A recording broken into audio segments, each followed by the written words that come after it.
Hello. Right, this is some direct noise tests on both unmodified and modified mics using the NW700s I've got and with various mods, including two versions of the board I've been developing. This is the kind of final proof of the pudding testing to see if they work properly or not, and if they work as well as I hope they would. And also this is still using very cheap microphone capsules and JFET from eBay. I think the capsule was about £12 when I got it, and the FETs are about £1 a piece, so it's not the best possible quality, but for a low cost mod it's realistic, and hopefully the results I've got here just justify it.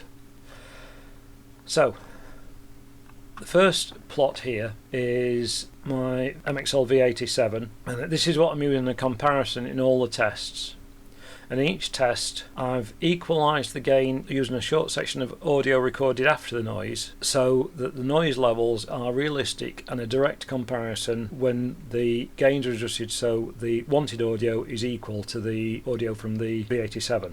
So that's the green plot is the V87. That is an unmodified, older type NW700, which is probably typical of any of the similar style NWBM 700, 800 or whatever as of up to a couple of years ago.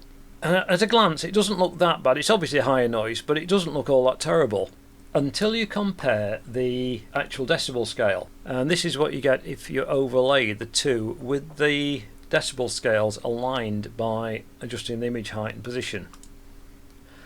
Then you just see just how bad it is, going from the MXL V87 in green, or the lower line in that overlaid part, to the NW700 fake studio condenser mic.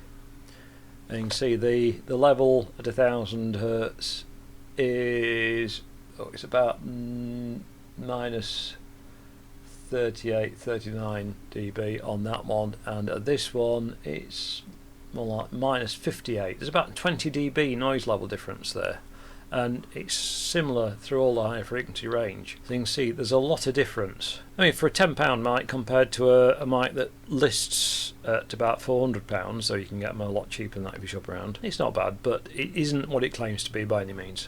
Then this one is the newer type NW700, the one I did or I demonstrated the capacitor mod on, the capacitor and resistor zener filter mod on. Now this is without the capacitor, and on this one you can see that the noise slope is very, very straight, and that appears to be capsule noise from a cheap electric capsule rather than electronics board noise, and it's only at that point the electronics board noise takes over, and that's when it gets the noise floor of the thing up there.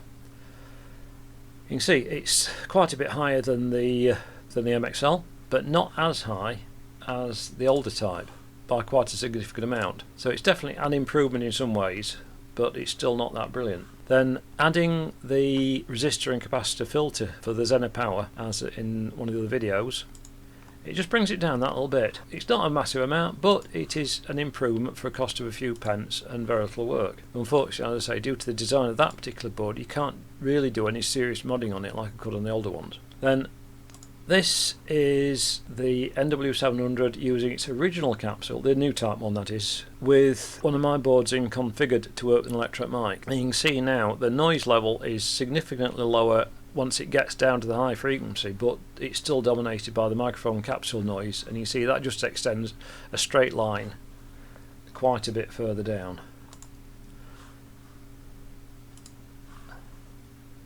And the capsule noise is just swamping everything else. However, if we replace the capsule and build the board as a full condenser mod, that's what you get. That's using cheap components, as I say, nothing particularly fancy. But you can see now it's no more than about 3 dB difference noise level to the MXL. So I think that does say that for a cheap mod it's well worthwhile. It'd be interesting to see what it works out like with a really high quality picked out JFET and a good quality capsule rather than one of these cheap ones, but obviously it's no longer a cheap mod. But I think that compared to one of these is quite worthwhile. The methods I use for testing I'll go over in a separate video. Give full details if anyone wants to do their own tests using the same system. Again, I'm not using anything particularly special, just actually a load of cardboard boxes and various packing materials to make a quiet box and a little Focusrite interface to do the side-by-side tests. And I did try swapping the channels on the Focusrite just to be sure that that is equal.